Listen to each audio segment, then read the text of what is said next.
Douglas, thank you so much for joining the Think Small podcast this morning. I'm really looking forward to jumping in and having a conversation with you about the St. James. I've taken a look at as much photos as I could of this place because it's absolutely incredible. The facility that you have is in a class of its own. So tell us about it. Yeah, well, thank you, Alex, for having me on. I appreciate the invitation. The St. James is a once in a lifetime type experience. A facility that was built back in 2017, and it's 450,000 square feet of fun. Really something for kids to adults to folks that are retired, still looking to stay active and healthy. Basically a place where everybody can come and find what they're looking for and enjoy the experience altogether. We have, over the last sort of 8 years or so, really worked hard to establish our name and brand in the Washington, D.C. metropolitan area as a destination brand, but a brand that represents opportunity for children, for families, for adults, for grandparents and others who are just interested in finding a common place to meet and a common place to play. So I think that's the best way to explain it to your listeners. Yeah, I think when you said destination, I don't know how you phrased it, but it was perfect because like I'm looking at this trying to plan a vacation around coming to visit one of your locations. Honestly, it's genuinely impressive. It's pretty incredible. I mean, tell us about maybe some of the programs that you have over there. Sure. Yeah. I mean, we have programs in health, in fitness, in sports, now in education. And really what we're offering to the greater community, you don't necessarily have to be a member to walk through the doors, but there are member benefits as well, is a place where you can seek out a safe, a clean, a healthy environment to learn, whether it is you're learning to take on something different in your life when it comes to your personal health and wellness. If you're a child, you're learning to develop certain sports skills or various movement skills on top of that.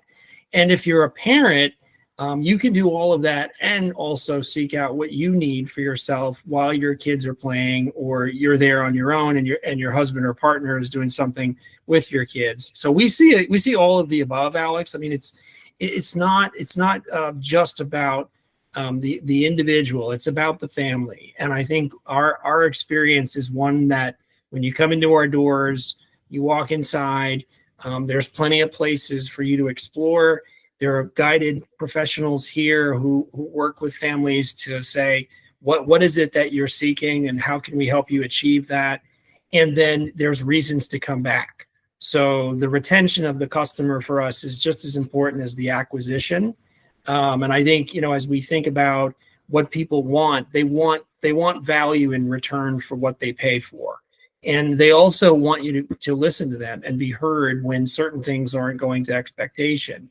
So you sort of have to combine what customer service you think looks like, respond to the needs that your customers have, provide best-in-class programming, have a world-class venue, keep it up to date, keep it current with current trends in the marketplace when it comes to health, safety, and activity, but at the same time be innovative and think of partners who are bringing products and services and other experiences to the table that you yourself don't have.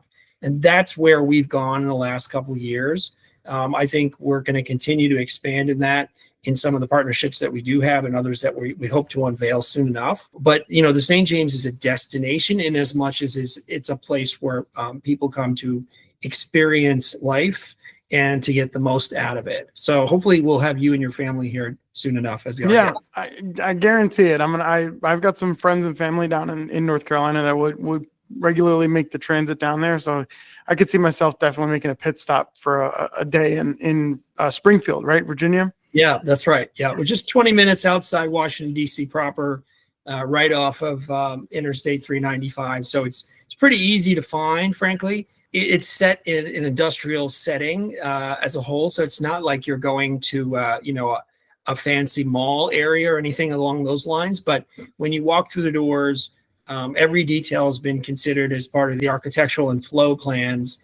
And the idea is that you have all this utopia under one roof. So if it rains, we don't close. If it snows, we're not interfered with. When we have hot days like we do in the summer at this time of the year, it's nice and cool and safe inside. So there's a lot of reasons why people want to come through the doors. But I think, one of the things that we've learned is you have to maintain a safe, a clean, and a welcoming environment. And you're catering to a demographic that's ever changing. It's not just about children. It's not just about adults. It's a blend of everything and above. And everybody has different needs and expectations.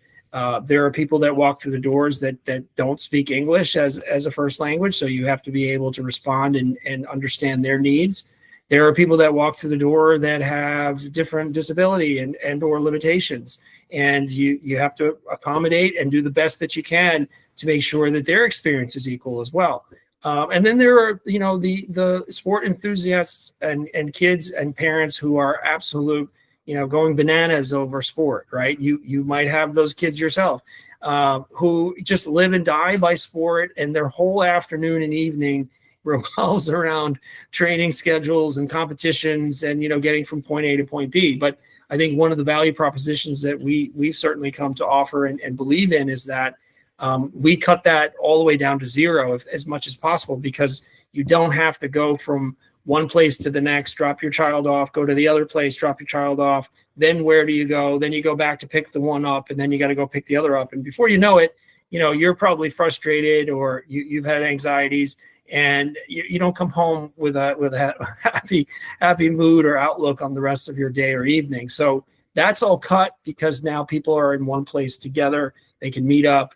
They have a chance to eat and have, break bread at the end of the day, and hopefully go home feeling really good about what they've done. So I think we're learning from that, and we're expanding on that as we go forward too. Yeah, no, I think what you said, rings really true about the whole, it's absolutely a family destination, right? I mean, like personally myself, my daughter loves soccer. My son's soon to play hockey. I hit the weight room. My wife hits the spa.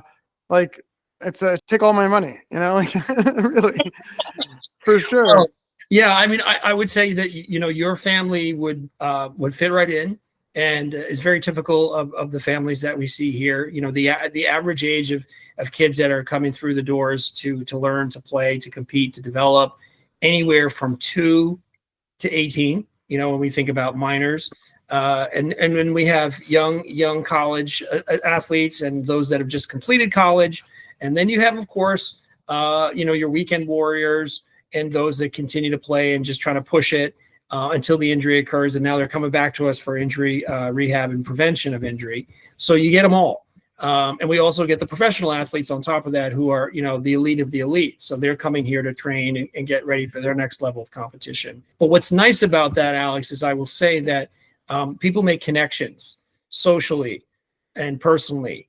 And this is a meeting place. It's kind of like a center of excellence in that regard. So that's when I think of one of the more unique aspects of our facility, and of course of our approach to servicing our customer, because those things happen on their own. We're not curating that. We're not trying to create a social hour. It happens organically. Parents meet at the field, the court, the ice, the pool, wherever it might be. And what do you think they do? They start talking about things going on in their lives, what's happening with their children, what's happening in their professional lives, etc. And before you know it, someone says, "Hey, Alex, let's go upstairs and get a coffee and maybe something to nosh on and come back." And you can do all that. You don't have to leave the facility. Or, "Hey, Alex, maybe you and I and 2 other guys can swing the clubs in our golf bays while the kids are, playing soccer or on the rink." That happens a lot too. So, I think there's a lot that could take place here and does take place. It's just about making sure people know how to discover us, and we discover what they need. Yeah, it's incredible. So you talked a little bit about expansion, but I would love to know when I can expect there to be a St. James sort of in every major city, right? Like, I mean, I'm sure you said you started in 2017. Now Right. you have 2 locations. When was that second one open? And is there an expansion plan that you're looking to accomplish in the next, 5 to 10 years? I would say that the St. James brand will become more national over the next 3 to 5 years, with facilities that will be built across the U.S. in select markets. What those markets are at this point, I can't announce them.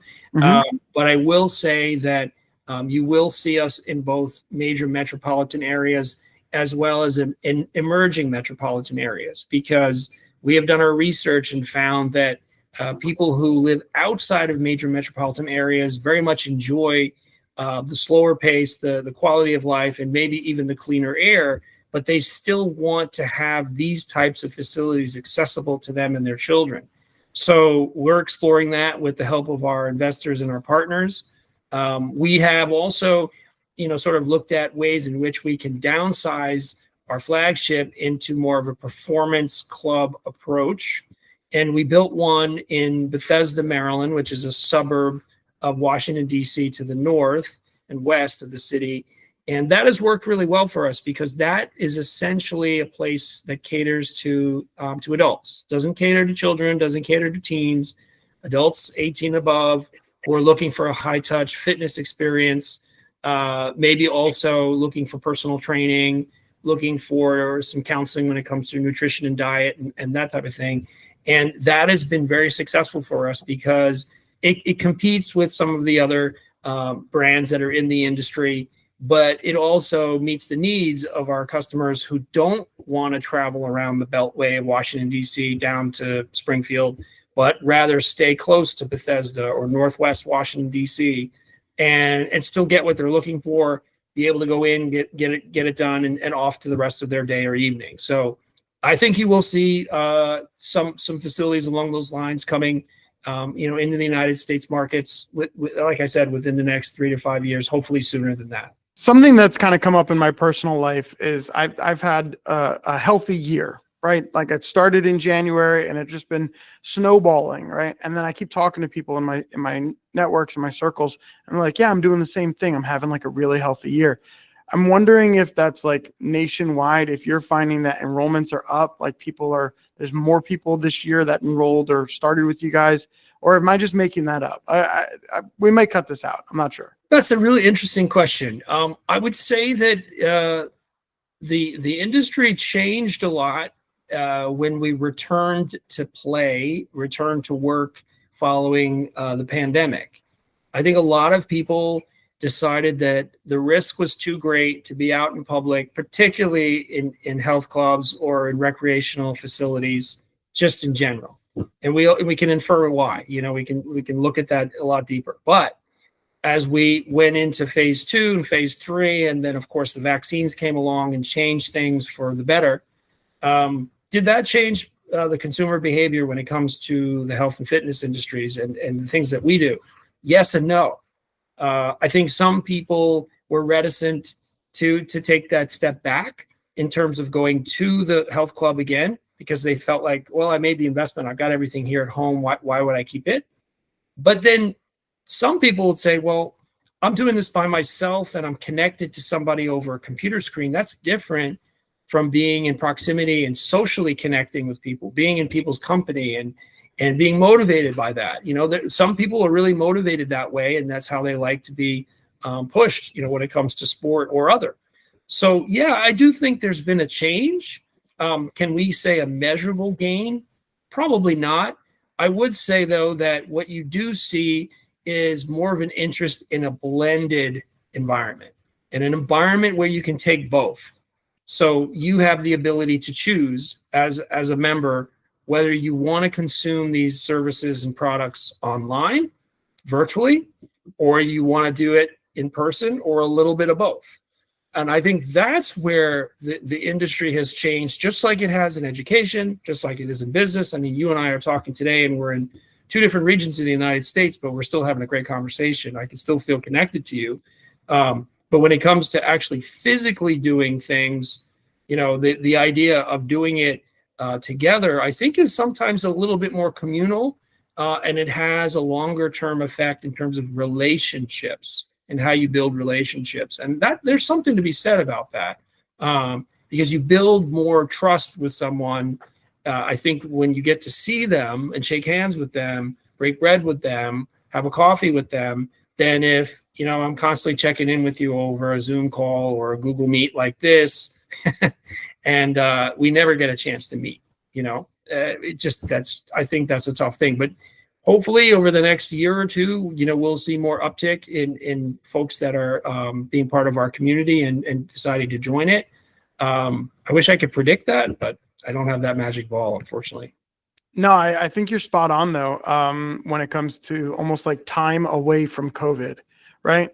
Like now that it's 2025, COVID's definitely in the rearview mirror. It feels like at least, myself and I'm sure many people are, recertifying. They're like, hey, I took some time away from my fitness goals, but it's time to get back after it. It's time to like really take my health more seriously because I've taken a couple of years off. Yeah. I think there are people who struggled in various ways during and immediately following COVID, and perhaps even into the years since, that require a lot more services and the help of professionals to overcome certain things that are now present in their lives. And we could elaborate on that, but I won't choose to go there. I will say though that I'm glad the pandemic is over. I'm fearful of what the next pandemic may be. I have no idea what that is. But I will say that you learn a lot from the pandemic when it comes to your own self needs and awareness, and of course, how you operate a business. And our business is very different, I think, from the average health club or sports facility, in that we have multiple businesses and properties operating under one brand, one name. And there's a lot that goes into that. And of course, the risks are greater, but you have to pivot. And I would say, like, you pivot again, and pivot a third time, because that's what life, that's what the circumstances were requiring. And if you didn't, you probably won't be in business that long, or someone comes in and tells you, it's time to close up shop because we just can't continue this. Thankfully, I think our leadership team did a really good job with our investors and other partners to make sure that we were able to weather the storm. We prepared ourselves for it the best that we could. And we've come back stronger, and we're continuing to learn from some of those things that were challenging for us during those times. Yeah. So I'm in the employee benefit space, and I always say that there's sort of there's a plan out there for everybody, right? Like, and whether you're a bronze buyer or you're a platinum buyer, it just depends on whatever is your particular goal, right? When it comes, I think that's similar when it comes to fitness, right? There are people that are probably a good fit for some of the larger corporate gyms that are a less of an investment, right? A $10 a month kind of gym, but you're certainly not that, right? And I actually have a background in I had my start in sales working for a high-end gym facility or fitness facility, and I know exactly what your place probably offers. It's most certainly immaculate, right? Like that, there's everything is the top of the line. You're really crafting yourself and gearing yourself for somebody that takes fitness very seriously. And I think that's a difference maker when you're looking for a place to call home, right? When you're a person who is an addict, when it comes to like a fitness addict, and they're just like, I gotta be in the best spot. St. James Place seems like it could be a really, really positive home for them. It is. And one of the things that I think defines that for us is our culture, and also our commitment to sustaining and creating environments that nurture and inspire people to want to be part of it, not just to consume it, right? But to be part of it, to contribute to it, and a lot of times to tell you what they think. So it creates this center of the universe type experience where, we're all in this together. And the only way our team is able to work is to listen and learn and to apply best practices. But in the real application of that every single day, a lot of the time what you're doing, Alex, is you're listening to what people are telling you about their impression, their experience that they're having in your facility. And so, yeah, it's great to have the best equipment, to have some of the best experts available to you to provide their help and support. But you have to blend that. And I think you have to pay attention to the delivery of that and the improvement of that on a continuous basis. Like it doesn't nurture itself. You have to guide it. And I think you have to be deliberate a lot of the time with what your standards are and training your people to understand those standards and articulate them every single day. So, part of the test for myself is, can I repeat the mission of the company in 25 words or less? Yeah, I can do it every day because I say it all the time. And I try to impress upon the people that I work with and the people that work with me to do the same. So that if you're saying what I'm saying in your own way, but it meshes up, people say, yeah, Alex and Doug sound like they're on the same page. They work for the same cause. They believe in the same mission. Yeah, that's what this is about. Because if at any point in time that changes, people will know. They remember that. They remember what you say. They remember what you wrote. They remember what you wore, even how your body language presented that. So I think that's a key aspect to us, and why we do the things that we do. And of course, being innovative means looking at different ways to be more efficient, bring better products to the members' attention, and also creating an environment that, as I said before, safe, sustainable, and inspiring. And that's a big part of what we do here at the St. James. Yeah. So there's a mentor of mine that had said at one point, you either have a culture by design or a culture by default. And it sounds like you have a culture by design, right? It sounds like a lot of planning and a lot of meetings and a lot of like awareness went into the mission, vision, and value of the St. James, right? That's absolutely true. I think our co-founders came up with this concept a long time ago, and they were curious as to whether they could turn a concept into an actual project that has legs to stand on. And they needed to do their due diligence and gather research and look at trends and eventually develop a business plan that they could take to potential investors. And they did that over almost, I probably think something like 10 years or so to really prove the concept. And everybody thought we would fail. I'm sure that they were concerned that we were not going to be successful, and they didn't want us to be successful, Alex. So you had to be nimble, and you also had to be aggressive at the same time. But going back to mission, vision, values, purpose, that's what I heard the minute I interviewed for the job, and throughout every single company meeting, professional development opportunity, gatherings, you name it. It's a part of who we are, and we should never forget it. And so if we do take that seriously, then we can articulate that every day. And I take great pride in doing that. I believe in it. I live by it, of course, and I'm proud to be part of this community. Yeah, thank you so much. One of the ways that I kind of like to wrap these up is just focusing on the optimism that you have around your industry, around the company, and the future.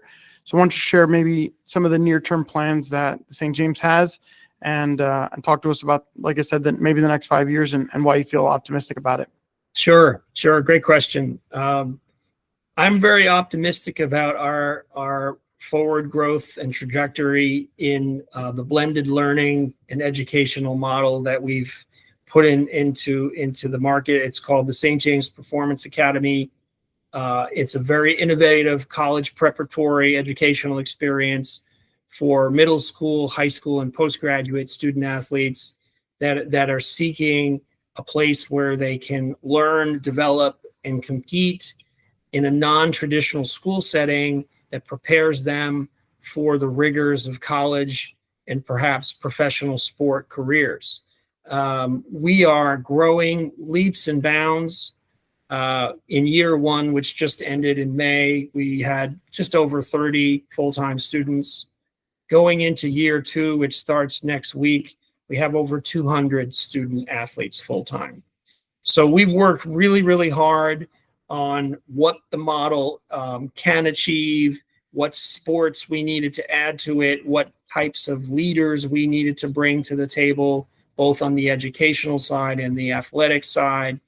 And I think we've done that, and we're poised to grow, not only with what they can do, but what our students can do in this environment. And I think that's going to take us into a whole new world, as we've seen with virtual learning and now virtual development of student athletes, on top of just being students in the classroom, students on the field and the court, but students that become professionals well past the sport career.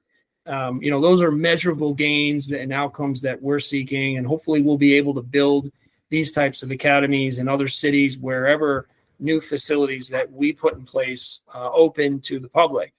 I'm very excited about that. I have a background in education and coaching, and been doing it a long time, but to see it come to this level in less than 1 year is really tremendous.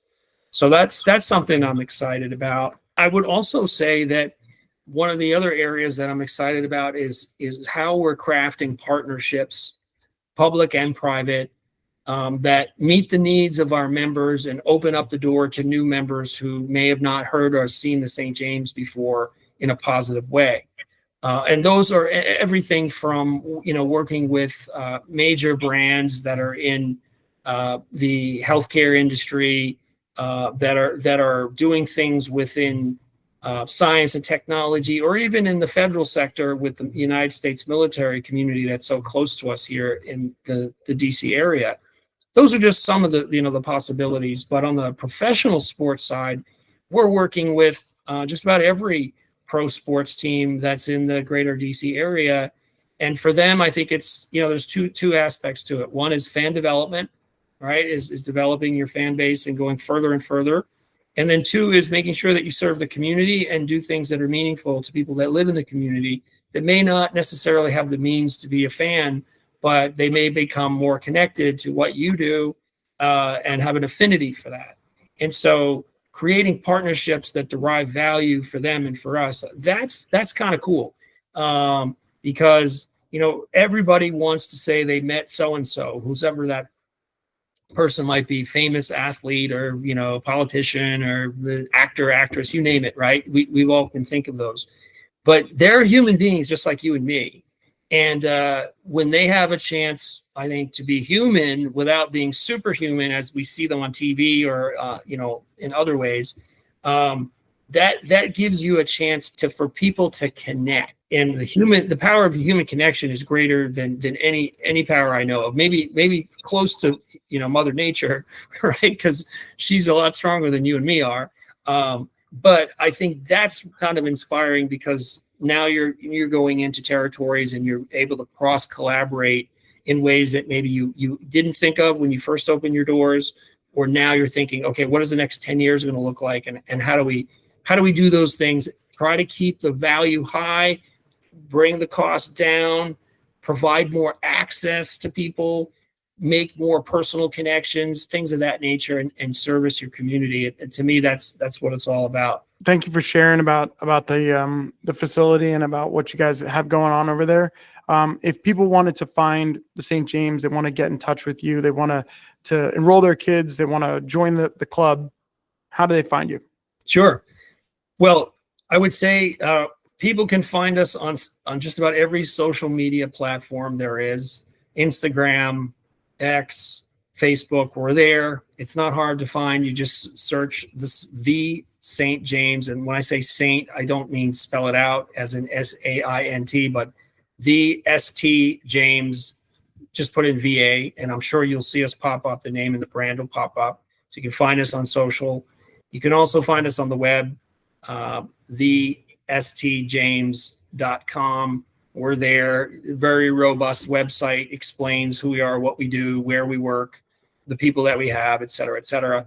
And then you can also, reach out to us and give us a call here, 703-239-6900, I believe the number is. That's the simplest way to find us, or drop by.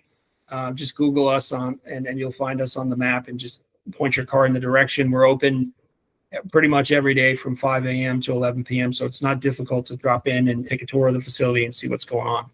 Yeah, I absolutely have plans to make my way down there at some point and check it out, because the pictures, I feel like, don't do it justice, and the pictures are incredible. So yeah, people should make their way down there and find you.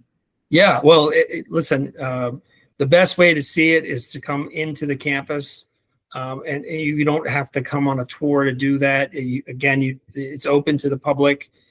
Members have their areas where they like to go, and those are members only areas. But nonetheless, we're here and happy to meet people and take them around and show them the facilities. You and your family are welcome anytime you'd like, Alex. Thank you so much. You got All it. right.